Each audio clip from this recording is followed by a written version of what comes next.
Hola a todos, bienvenidos al ciclo de seminarios del CIBIOR. Hoy, viernes 19 de mayo, tenemos de invitada a la doctora Dulce Alberto. Ella es químico, farmacobiólogo, parasitólogo de la Universidad Autónoma de Guerrero. Ella posteriormente realizó su maestría en el Centro de Investigación y de Estudios Avanzados, o CINVESTAB, del Instituto Politécnico Nacional. Ahí mismo, posteriormente realizó su doctorado y producto de sus estudios de posgrado tiene dos publicaciones en revistas revisadas por pares e indexadas. Posteriormente, estuvo trabajando de docente en la UAP, dando clases de bioquímica, microbiología y parasitología podológica, perdón, en la carrera técnico en podología. También cuenta con un capítulo del libro titulado Biomarcadores en cáncer de ovario en la revista de divulgación Ciencia en 2018 y actualmente tenemos el gusto de tenerla como postdoctoral, investigador postdoctoral en el laboratorio de citómica y oncoinmunología aquí del CIBIOR en el área de leucemia infantil. Y pues Dulce, muchas gracias por haber aceptado la invitación y bueno, te dejamos el micrófono. Adelante. Al contrario, muchas gracias por la invitación y bueno, buenos días a todos. El tema que hoy les voy a compartir es un poco de lo que estuve trabajando durante la maestría y el doctorado, y el título de esta presentación es PHF20L1 como posible biomarcador en cáncer de ovario epitelial. Eh, el cáncer de ovario se le conoce como el asesino silencioso, y es que aunque no es tan frecuente como por ejemplo el cáncer de mama, sí es más mortal que este debido a que la mayoría de los síntomas son muy ambiguos y el diagnóstico generalmente se da ya en etapas avanzadas, lo cual pues dificulta eh, el tratamiento. Eh, como como mencioné, el tema es acerca del cáncer de ovario. Los ovarios son estas glándulas que presentan las mujeres, en las cuales se encargan pues, de producir hormonas como estrógeno y progesterona y también de producir a los ovocitos para la reproducción. Entonces, existen diferentes tipos celulares en el ovario, a partir de los cuales se puede desarrollar cáncer. Puede ser a partir del estroma, a partir de los folículos o a partir de las células superficiales o epiteliales. El cáncer de ovario epitelial, de hecho, es el más frecuente, ocupa cerca del 90% de los casos. De ahí le sigue el cáncer germinal, que ocupa aproximadamente el 5% de los casos, y en menor frecuencia también está presente el cáncer de células estromales. El cáncer de ovario epitelial, a su vez, puede dividirse o subdividirse en diferentes subtipos histológicos, como son seroso papilar, de células claras, endometrioide, mucinoso, del cual el seroso papilar precisamente es también el más frecuente de este tipo de patología. Como les mencionaba, el cáncer de ovario se conoce como el asesino silencioso.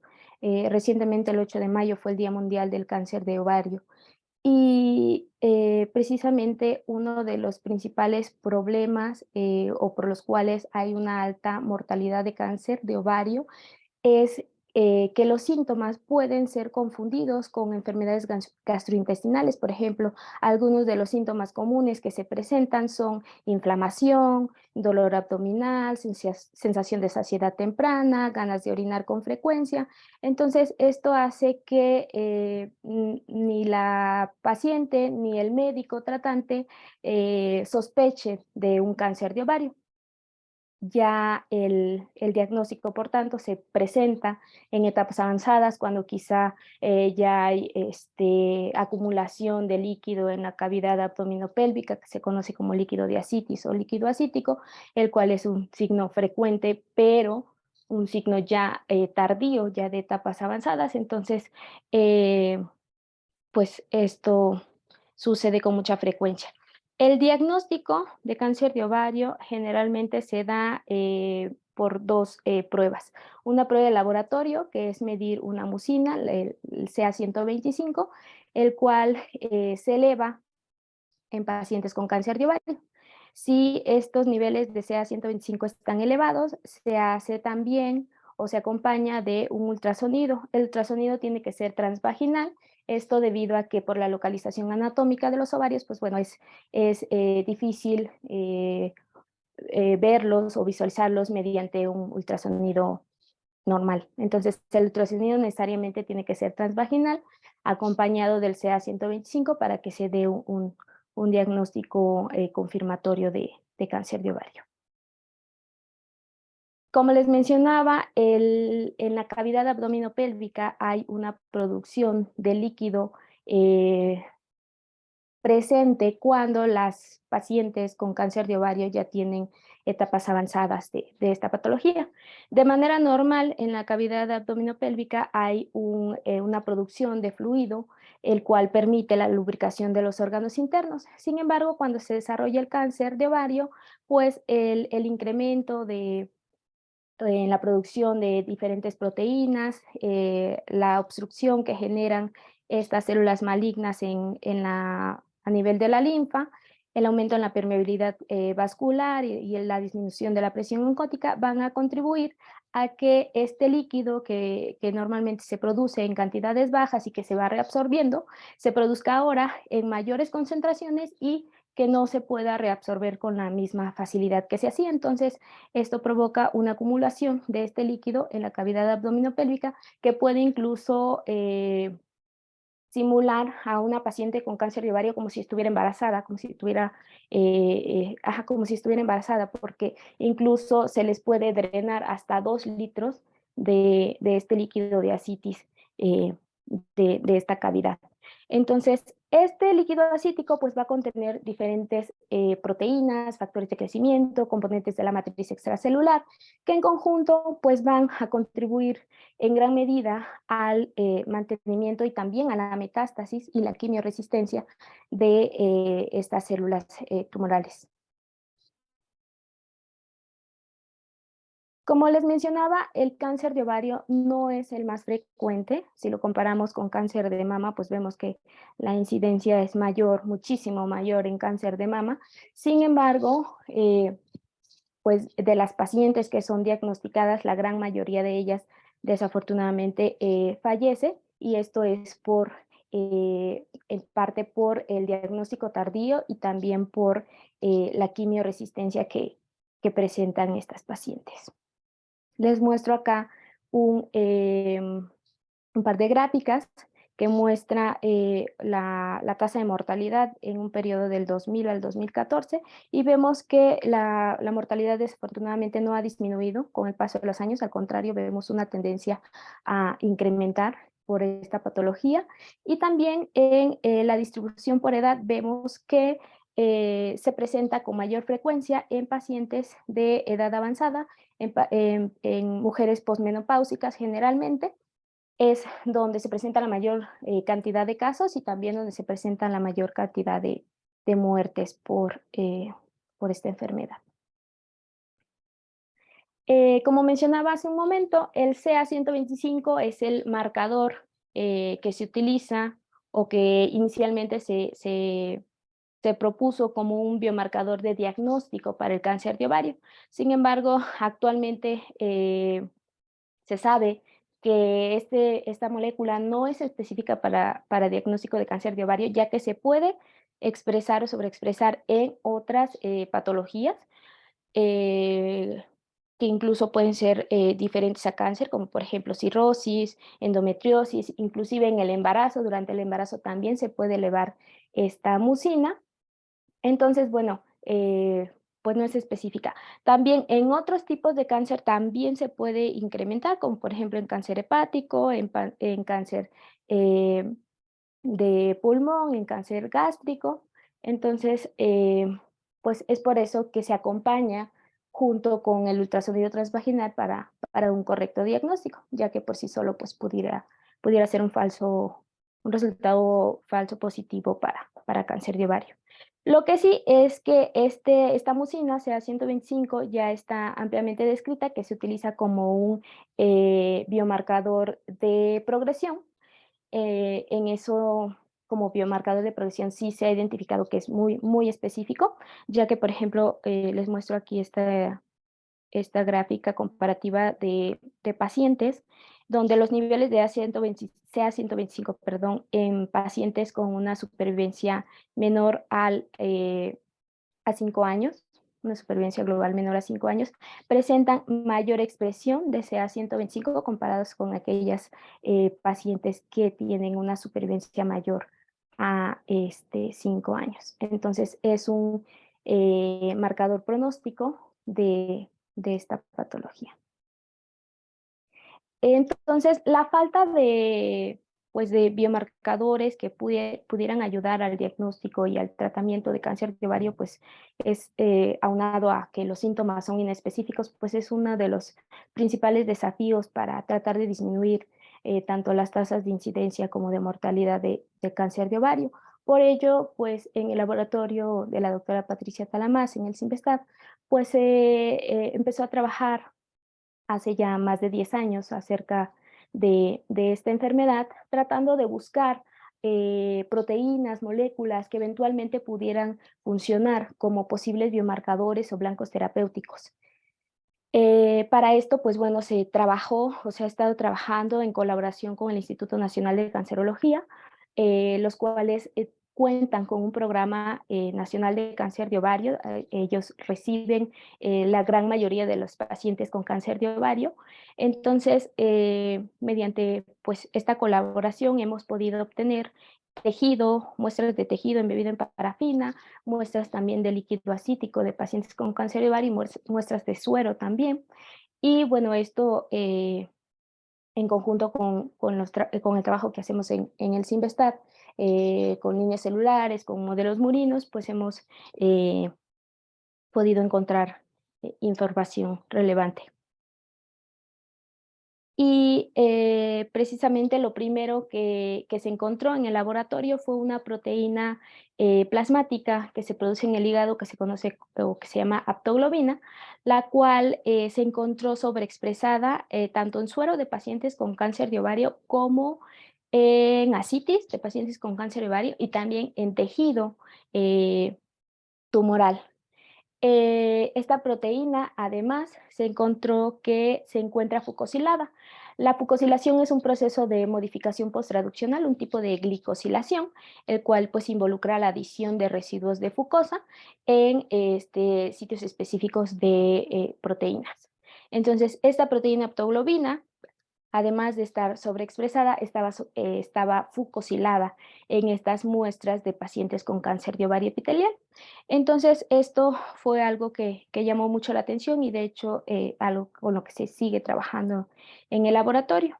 En lo particular, en mi caso, nos empezamos a centrar ya un poco más en este proceso de fucosilación, ya que además, analizando muestras de tejido de los diferentes subtipos histológicos de cáncer de ovario epitelial, se encontró que este proceso de fucosilación se incrementaba de forma diferencial en estos subtipos histológicos y que además pues prácticamente todos ellos incrementaban en comparación con el tejido libre de cáncer.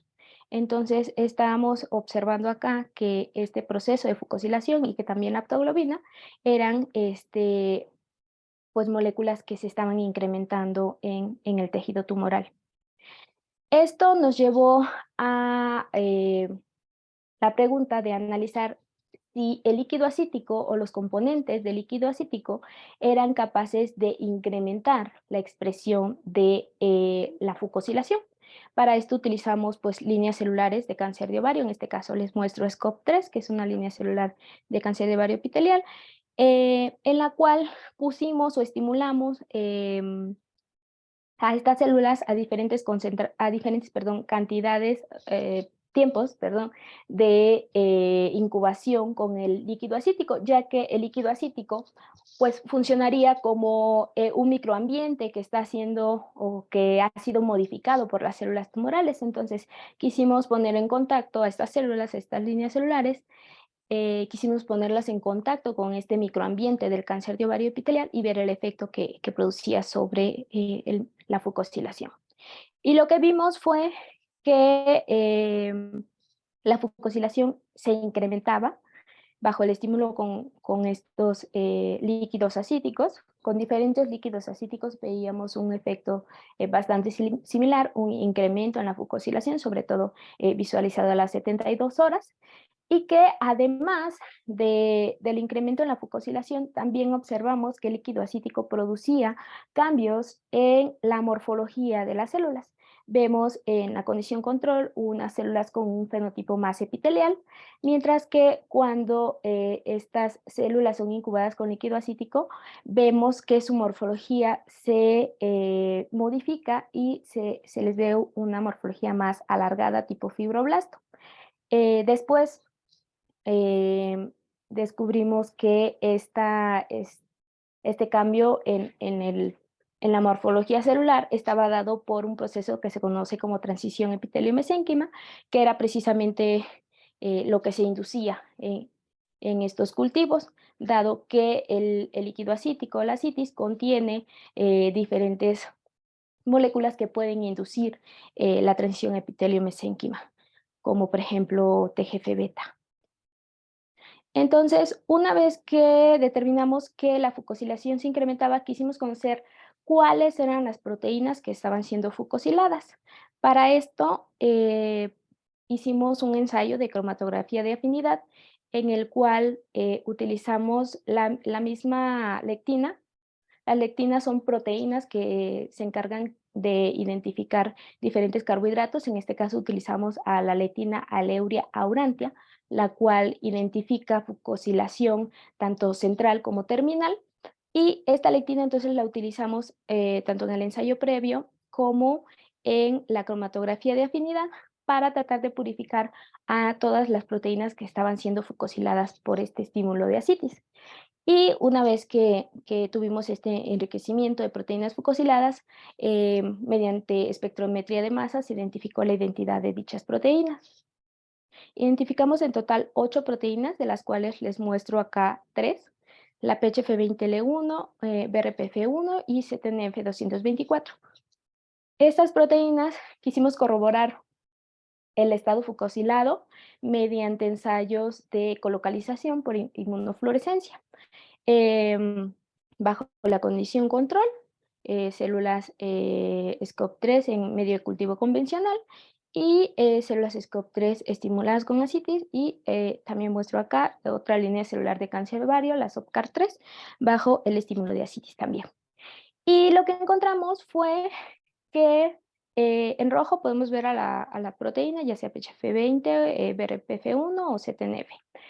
Y en verde podemos ver a la fucosilación. Los núcleos están teñidos en azul y en la columna de colocalización en gris podemos ver los puntos que el programa sugiere como posible colocalización. Entonces, lo que observamos fue que precisamente PHF20L1 y CTNF224 eran proteínas que sí estaban siendo fucosiladas, o que sí estaban colocalizando con esta marca de fucosilación, lo cual nos sugería que efectivamente estaban siendo fucosiladas. Y mediante el análisis por el coeficiente de correlación de Pearson, el cual entre más cercano a 1 sea, significa que hay una correlación positiva, pudimos corroborar también esta información. En el caso de BRPF1 no observamos colocalización ni en la condición control ni bajo el estímulo con ascitis. Entonces, a partir de esto, pues decidimos seleccionar una de estas proteínas para continuar analizándola con más detalle. En este caso, pues bueno, decidimos quedarnos con la proteína PHF20L1. Cuando nosotros empezamos a trabajar con esa proteína, no se sabía mucho de ella. Si buscábamos artículos publicados acerca de esta proteína, pues encontrábamos solo 4. Lo único que se sabía era que era un regulador transcripcional y nada más, que tenía 2 dominios Tudor, un dominio PhD y un dominio MBT, y nada más. Posteriormente, con el paso de los años, pues fueron realizándose más estudios acerca de esta proteína, y ahora ya sabemos que a través de sus repetidos MBT es capaz de leer y unirse a la metiltransferasa de DNA1 mediante la lisina 142 metilada de esta, y con esto estabilizar a la metiltransferasa y prevenir su degradación proteosomal. Con esto, pues, participan en la regulación epigenética. También, a través de sus dominios Tudor, puede leer lisinas monometiladas o argininas también metiladas, y también ya hay reportes de que a través de estos dominios Tudor se une a RB fosforilado y juntos reclutan este complejo MOF para regular el ciclo celular, específicamente el checkpoint de G1-AS. También se puede unir a SOX2 a través de su lisina 119 monometilada, y con esto pues también participar o permitir que esta proteína SOX2 pueda participar en este proceso de pluripotencialidad celular. A través de su dominio PhD, recientemente se descubrió que forma parte del complejo NLS, el cual es un complejo de acetiltransferasas y otras proteínas que van a, en conjunto, participar en la regulación de la transcripción génica nuclear. Entonces, efectivamente es un regulador de la transcripción y puede participar en diferentes procesos celulares aparentemente. Entonces, lo que nosotros quisimos hacer primero fue confirmar su estado fucosilado, sin embargo, no nos fue posible. Eh, Queríamos confirmar el sitio específico en el cual se estaba fucosilando, pero era una técnica que no estaba a nuestro alcance. Y bueno, decidimos entonces trabajar únicamente con la expresión de la proteína de manera general, ya no centrándonos tanto en la fucosilación, sino en la proteína.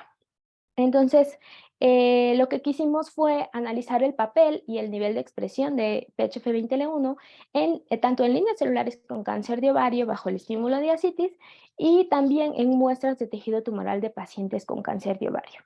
Para esto, pues primero trabajamos con muestras de tejido, analizamos en total 29 muestras, dos de ellos 29 muestras de tejido tumoral, además de un par de muestras de tejido libre de cáncer y también un par de muestras de cáncer diferente a cáncer de ovario. Vemos que pues, la mayoría de las muestras que analizamos son en etapas avanzadas, pues esto debido a que principalmente el diagnóstico es en ese sentido. Y que las más frecuentes, el subtipo histológico más frecuente fue seroso papilar de alto grado, lo cual también pues, corresponde con lo que está reportado. Y les muestro acá los ensayos de inmunistoquímica que realizamos. En la parte superior, en A y C, vemos la tinción de hematoxilina y eosina, y en B y D vemos la tinción de histoquímica, donde, bueno, recordemos que una tinción positiva da una coloración marrón o café. Entonces, son muestras representativas. En el a 40 y a 20 por. Es la misma muestra, simplemente a diferente aumento. Entonces, lo que vimos fue que la expresión de PHF20L1 en tejido de cáncer de ovario fue muchísimo mayor comparado con lo que veíamos en el tejido libre de cáncer. En tejido libre de cáncer prácticamente no se ve o es muy, muy baja la expresión, y en algunos tejidos pues sí es bastante evidente algunas zonas donde está pues ampliamente expresada la proteína. Esto ocurrió en la mayoría de los tejidos que analizamos, de los 29 tejidos que analizamos, y quisimos correlacionar la expresión de esta proteína con los diferentes subtipos histológicos para ver si existía alguna tendencia a algún subtipo histológico en particular. Sin embargo, pues como ustedes pueden ver en los gráficos, no encontramos ninguna correlación ni con los subtipos histológicos y tampoco con las etapas clínicas. Sí veíamos, pues evidentemente porque el número de muestras era mayor en etapas avanzadas, pues veíamos que también la expresión de esta proteína era mayor en esas etapas, pero algunas de estas muestras de etapas avanzadas pues no mostraban expresión elevada de la proteína, entonces no parecía haber ninguna correlación con la etapa clínica.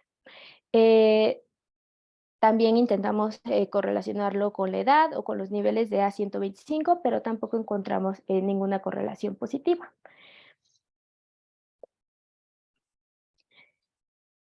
Hicimos también unas gráficas de supervivencia global y lo que observamos es, dividimos a nuestra población en 3 grupos, en expresión débil o ligera, expresión moderada y expresión alta.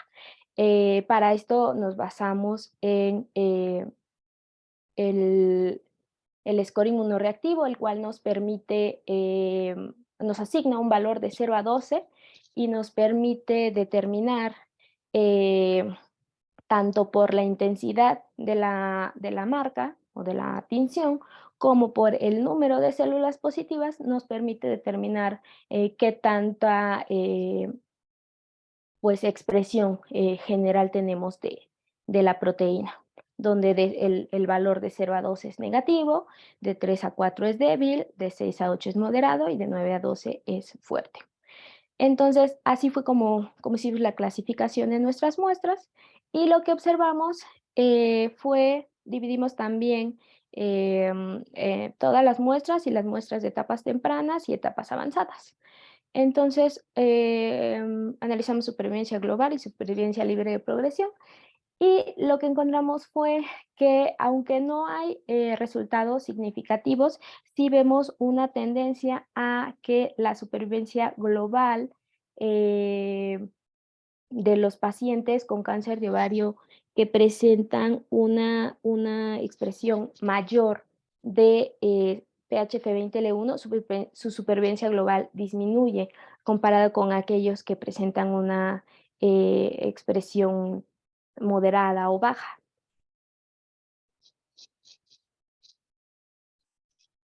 También analizamos ahora en líneas celulares la expresión de esta misma proteína, pero ahora bajo el estímulo del líquido acítico. Lo que encontramos fue también un incremento, analizamos 10 diferentes líquidos acíticos y encontramos un incremento en la expresión de las 3 isoformas de PHF20L1. PHF20L1 tiene 3 isoformas principales que difieren en tamaño y en el caso de la isoforma C, que carece del dominio PhD, las otras dos son un poco más parecidas entre sí. Entonces, estas 3 isoformas se expresaban bajo el estímulo de ascitis, principalmente en algunas de nuestros ensayos, de nuestras réplicas biológicas, veíamos expresión baja en el control, sin embargo, prácticamente era nada comparado con lo que veíamos bajo el estímulo de ascitis. Entonces,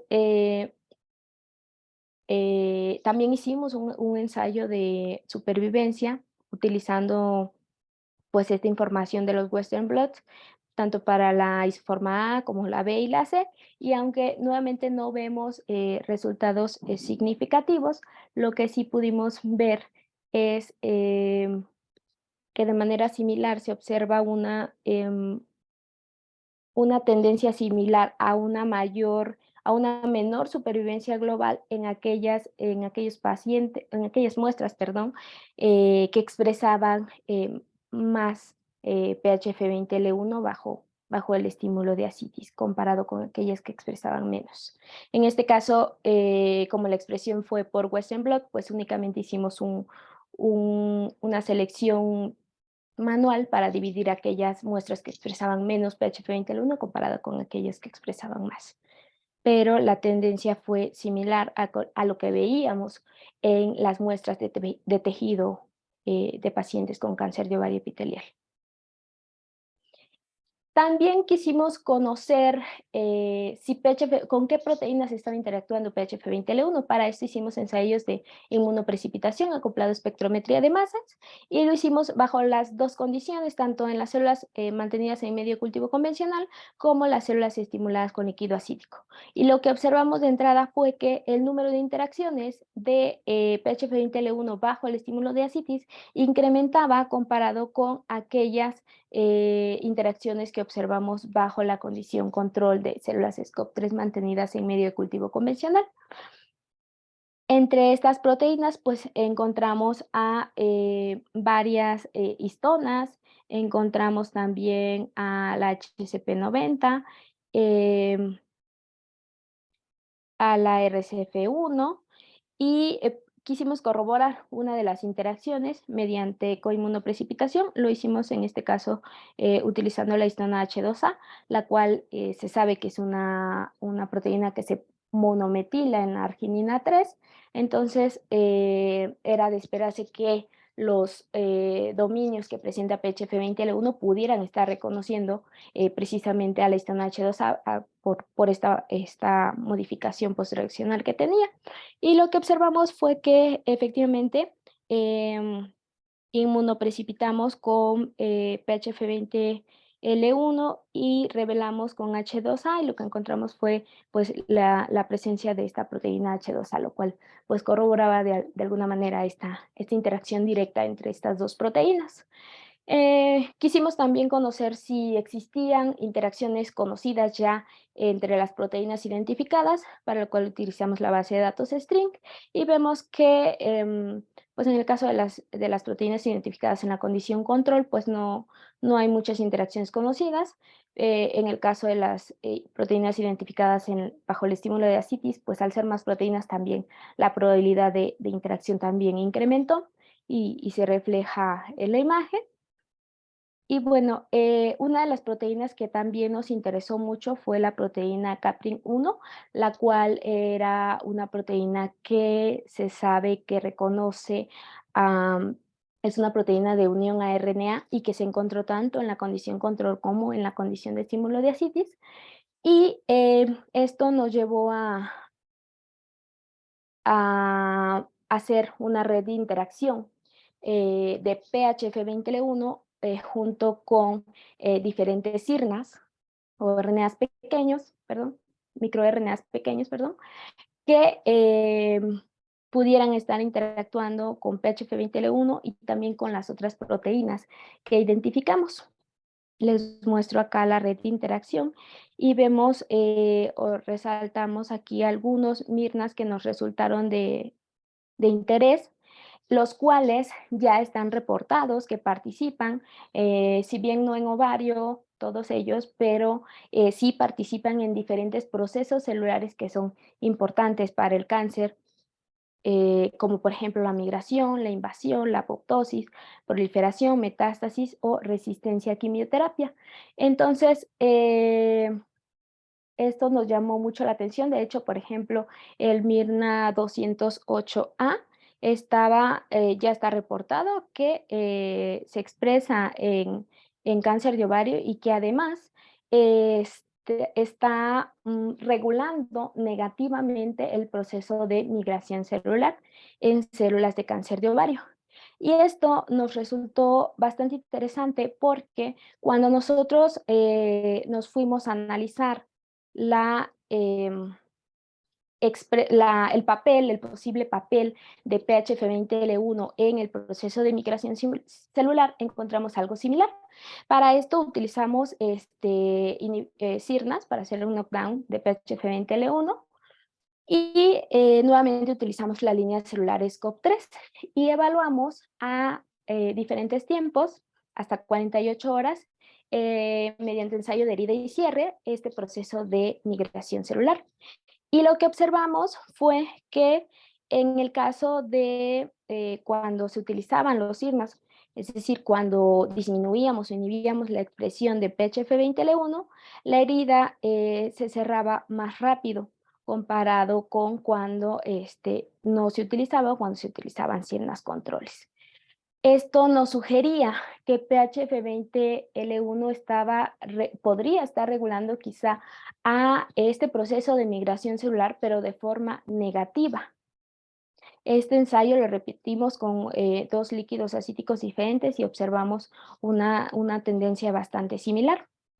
Sin embargo, cuando analizamos el proceso de invasión celular, vemos un efecto contrario. Vemos que en este caso, en la invasión celular, cuando se utilizaban los sirnas, pues veíamos una disminución en este proceso de invasión celular, lo cual, pues bueno, nos estaba sugiriendo que PHF20L1 podría ser importante para este proceso celular. Lo cual nos causó un poco de controversia porque esperábamos que regulara de igual manera tanto a la invasión como a la migración celular. Sin embargo, los resultados nos dicen lo contrario.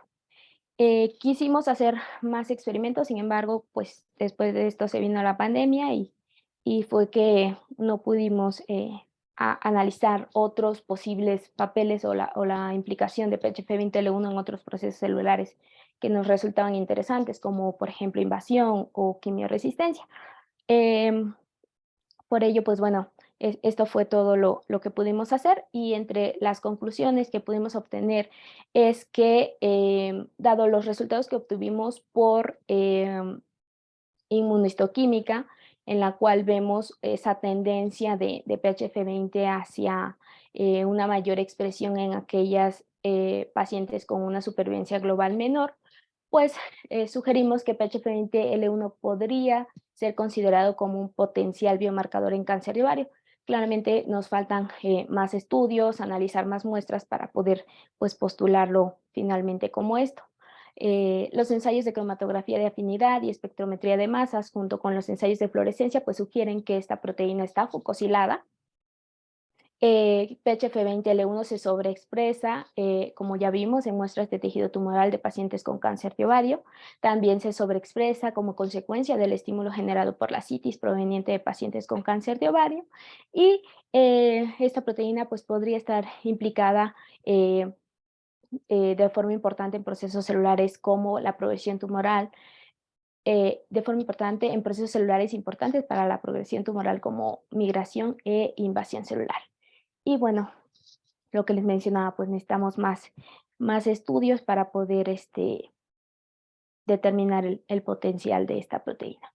Y bueno, finalmente no me queda más que agradecer al CONACYT por el financiamiento que nos otorgó para el desarrollo de estos proyectos, al CIMBESTAB, que fue donde estuve desarrollando la maestría y el doctorado, y al Instituto Nacional de Cancerología por toda la información clínica y las muestras y el apoyo que nos han brindado. La doctora Patricia Talamás, que fue mi tutora y con quien estuve trabajando los 6 años de la maestría y el doctorado, y les muestro acá también la foto de la doctora Dolores Gallardo Rincón, que era la encargada del programa de cáncer de ovario en el INCAN y que desafortunadamente falleció el año pasado. Y claro, también agradeciendo pues a todos los integrantes del laboratorio de la doctora Patricia Talamás, y también al laboratorio del doctor Víctor Tsutsumi, que fueron quienes me apoyaron en la visualización de las histoquímicas. Y pues por mi parte sería todo. No sé si tienen algunas preguntas o comentarios. Muchas gracias, Dulce. Es un trabajo Gracias. precioso, desde la descripción de la proteína hasta su función. Pues muchas felicidades. Muchas gracias. Abrimos tiempo para preguntas. Adelante. Adelante, Mari. Sí. Gracias, Pat. Hola, Dulce. Hola, doctora. Me encanta tu trabajo. Gracias. Muchas felicidades. Creo que vale la pena seguir en esto, ¿no? Sí. Solo me quedo como algunas dudas así muy simples, pero ahora sí que no me quiero quedar con ellas. Cuando haces, ¿cuál es la diferencia entre la línea celular OCCAR3 y SCOP? No, también es epitelial Una de las SCOP3. principales diferencias, sí, una de las principales diferencias entre estas dos es que la SCOP3 normalmente se crece en multicapa, mientras que la línea OCA3 puede llegar a formar los esferoides. La SCOP3 difícilmente va a formar esferoides. La OCA3 tiene más esta capacidad. Sin embargo, nosotros en el laboratorio, al menos hasta mientras yo estuve ahí, únicamente trabajábamos en cultivos 2D. Okay. Gracias. Sí. Cuando haces tus ensayos de, ¿qué será? Colocalización, cuando ves, pues evidentemente, pues esta transformación de las células, cuando estás incubándolas con el líquido acítico y comentas sobre esta colocalización posible con TGF-beta, ¿eso lo corroboraste? ¿En esta imagen se refiere? Ajá, ajá. Aquí probamos la colocalización de pH, bueno, de las proteínas que identificamos por espectrometría de masas que venían de este enriquecimiento de proteínas fucosiladas, que fue PHF20L1, BRPF1 y ZNF224 con la fucosilación. Ah, ok. No sé si mencioné TGF-beta, probablemente fue un error. ¿En dónde fue, verás? No recuerdo. No, más bien, ¿sabes qué? Puedes pasar una o dos diapos más. Porque Hacia estoy adelante. hacia adelante. Más.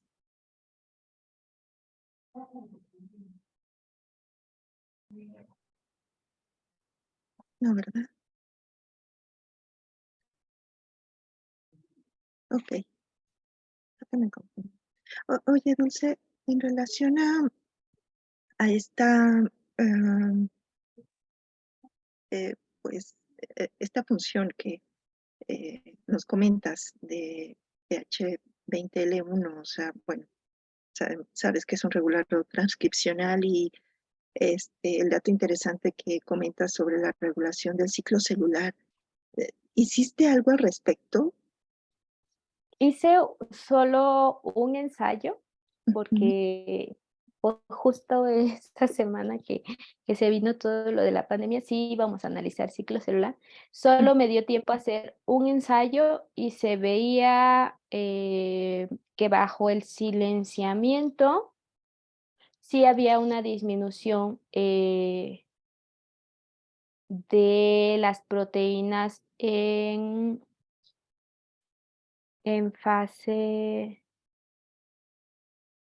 me parece que en fase S, bajo el silenciamiento de ascitis. Sin embargo, pues como solo lo hice una vez, pues ya no lo incluí y pues no tengo la certeza de que así fuera. Ok, gracias, era curiosidad. Y luego, bueno, finalmente solo en el ensayo que haces con las líneas celulares y que las incubas con el líquido acítico en tus ensayos de Western blot. No entendí por qué cómo lo relacionas con la supervivencia particularmente en ese ensayo. Porque bueno, las ascitis de los pacientes con cáncer de ovario al final de cuentas son, pues son de Ujú. pacientes y los datos tanto de supervivencia global y supervivencia libre de progresión se sacaron de los pacientes, de los datos clínicos. Y eso ya lo comparamos con la expresión que se inducía de la ascitis en la línea celular. Ok. ¿Y a cuántos pacientes, cuántos Fueron líquidos 10 diferentes.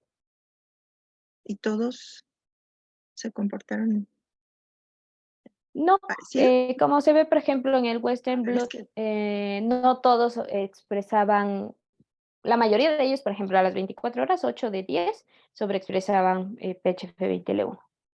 Pero, ajá, solo sobre todo de las isoformas A y B. Y a las 48 horas la expresión sí ya es un poco diferencial, ya no es tan evidente que haya un incremento en todos. más bien me quedé como un poquito como con ganas de que nos explicaras un poquito mejor las gráficas de abajo o que fue muy rápido. Por eso me Ok, quedo como duda. En la sí. gráfica B, C y D, son las isoformas. Ajá, son las isoformas y uno es supervivencia libre de progresión, supervivencia Ujú. global. Ok, de acuerdo. Gracias, Dulce. Sería todo, Pati. Gracias, doctor. De acuerdo, Mari. Paola, adelante.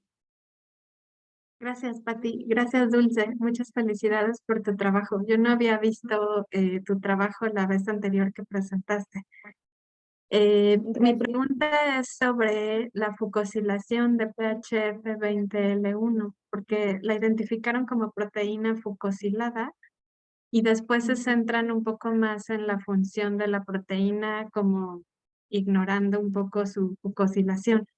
Identificaron cuáles eran los responsables de estos cambios en la glicosilación y cómo se ve modificada la función de la proteína por la fucosilación. Sí, lo que pasa es que, como les comentaba, sí queríamos centrarnos en el estado fucosilado de PHF20L1. Sin embargo, lo primero que teníamos que hacer era determinar el sitio específico, el residuo del aminoácido en el cual se estaba fucosilando, y pues ya sobre eso trabajar, ¿no? Quizá hacer ahí mutaciones o algo. Pero para poder hacer eso necesitamos hacer espectrometría de masas específica para carbohidratos, y no contábamos ni con la experiencia ni con el equipo para hacerlo. Tratamos de contactar a una doctora, no recuerdo de qué país era, Europa o Asia. Bueno, la contactamos, pero dijo que en ese momento ella no contaba con financiamiento para poder abordar el tema, y que pues probablemente más adelante. Entonces, ya no nos centramos en el estado fucosilado de la proteína, porque pues no teníamos como más soporte que pudiera permitirnos seguir esta parte. Y por ello fue que únicamente nos centramos en la expresión de manera general de la proteína. Y, por ejemplo, en el caso de la fucosilación, pues sí es un proceso que sí se estudia ampliamente en el laboratorio de la doctora Patti. Por ejemplo, también se han analizado las proteínas, las enzimas que se encargan de este proceso de fucosilación, que son las fucosiltransferasas, y específicamente se ha analizado a la fucosiltransferasa 2, 4 y 8, encontrando que la fucosiltransferasa 8, que es la única que hace este tipo de fucosilación central, y se encontró, por ejemplo, que también se sobreexpresan en tejidos de pacientes con cáncer de ovario, y también se han encontrado resultados también por el estímulo de ascitis se han sobreexpresado, y también se encontró que la fucosiltransferasa 8, cuya ubicación pues debería ser, pues dado su papel pues más citoplasmático, se ha encontrado presente en núcleo, algo que nos desconcertó, y que actualmente se está estudiando como qué papel pudiera estar desempeñando el núcleo, ya que pues la GDP fucosa, que es como el sustrato que ella necesitaría para desarrollar su función de fucosiltransferasa, no se encuentra en el núcleo.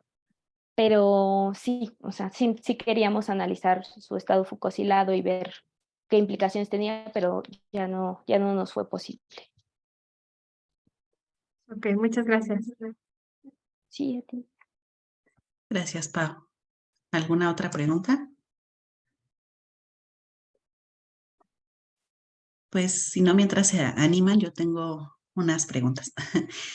En el primer momento, ¿cómo es que deciden evaluar la fucosilación? O sea, me refiero, podrían haber elegido otro tipo de glicosilación, ¿no? O sea, no sé si alilación, manosilación, no sé, se me ocurren otro tipo de glicosilaciones que normalmente se encuentran incrementadas en cáncer. ¿Por qué deciden específicamente fucosilación? Y de ahí deriva toda la otra historia. Sí, todo surgió precisamente a través de la aptoglobina. Me parece que se hizo un geles 2D, y se hizo espectrometría de masas de estos geles de células SCOP3 estimuladas con líquido acítico, y entre las proteínas que resultaron relevantes de este análisis de espectrometría de masas fue precisamente la aptoglobina. Entonces la aptoglobina ya tenía reportes de que era una proteína que se fucosilaba, y entonces fue que como que nos empezamos a orientar por este proceso de fucosilación. De ahí se empezó a analizar ya por separado la fucosilación, y se vio que incrementaba el tejido, entonces fue como que lo que nos llamó la atención, y por lo que seguimos trabajando con eso. De acuerdo, como, o sea, que era el caminito, ¿no? O sea, más o menos eran los datos, o sea, o la evidencia más bien que podría haber un incremento en la fucosilación, ¿no? Ujú. Sí. Y luego tengo otra pregunta, un poco por aclararme la historia un poco de esta proteína PHF20L1. Entonces, yo entiendo por tus resultados de la expresión en tejido tumoral, que la expresión está presente incluso desde el estadio 1, o lo que mostraste, y incluso hasta 4. Pero entonces, un poco entendiendo tu historia o cómo está funcionando esto a modo global, o sea, en tejido de ovario normal, la expresión pues es nada. Y en cuanto aparece el estadio 1, se empieza a expresar, pero llega un momento en el estadio 4, que ya es la etapa más avanzada, donde el líquido acítico está haciendo ese efecto, y eso potencia la expresión de la proteína PHF20L1, y entonces, como consecuencia, esta ejercería su efecto como de proinvasión en esas células epiteliales. ¿Es así? O a lo mejor me perdí en algún momento de la historia. ¿O cómo lo están, o cómo lo estás explicando tú? Más o menos quería saber. Gracias. Sí, gracias. Sí, pues esa es la hipótesis, que vaya, que el líquido acítico, alguno de los componentes, alguna proteína, acerca de la regulación de PHP20L1 no se sabe mucho, bueno, creo que no se ha analizado, pero la hipótesis sería que un componente o varios componentes de líquido acítico son los que están influenciando la sobreexpresión de esta proteína. Por eso, cuando las incubamos con las células SCOP3, vemos este incremento, pero que es una proteína que de manera normal ya se encuentra expresada en el tejido, en ovario, pero que si bien pues este proceso maligno que pues favorece pues el desarrollo, la producción de diferentes factores de crecimiento, diferentes moléculas, es el que va a potenciar la expresión de PHF20L1, y PHF20L1 a su vez va a ayudar a la progresión tumoral. O sea, no estamos proponiendo como que PHF20L1 sea uno de los detonantes del cáncer de ovario, sino más bien que ayuda en la progresión tumoral. Pero, por ejemplo, para corroborar un poco lo de la expresión en etapas tempranas, lo que queríamos, lo que pretendemos es incrementar la N precisamente de las muestras analizadas y precisamente de etapas tempranas. De hecho, ya se adquirieron muestras de tejido de individuos con cáncer de ovario epitelial, muestras comerciales en etapas tempranas y en etapas tardías para tratar de incrementar la N y ver precisamente si efectivamente en las etapas tempranas la expresión es igual de elevada o aumenta gradualmente, o cómo es que se está expresando en tejido.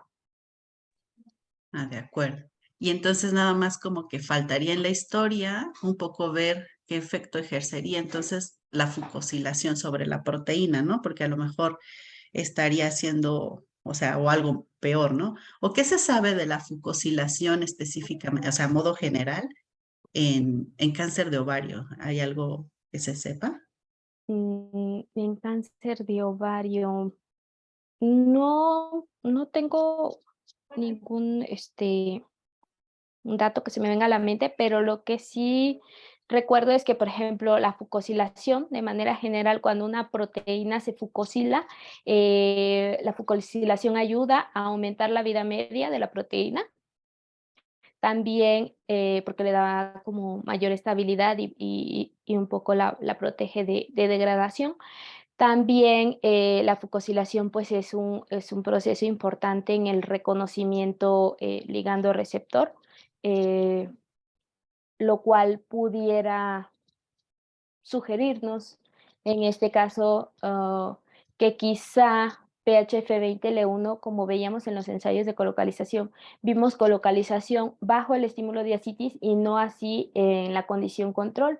No sé si pudiera ser que PHF20L1 esté siendo fucosilada por algún proceso que se desarrolla precisamente por este cambio de microambiente que está dado por el líquido acítico, y que eso a su vez haga que las interacciones que normalmente tiene PHF20L1, que no esté fucosilada, incrementen cuando PHF20L1 se fucosile. O sea, esa pudiera ser una razón que pudiera explicar lo que nosotros observamos en los resultados de espectrometría de masas.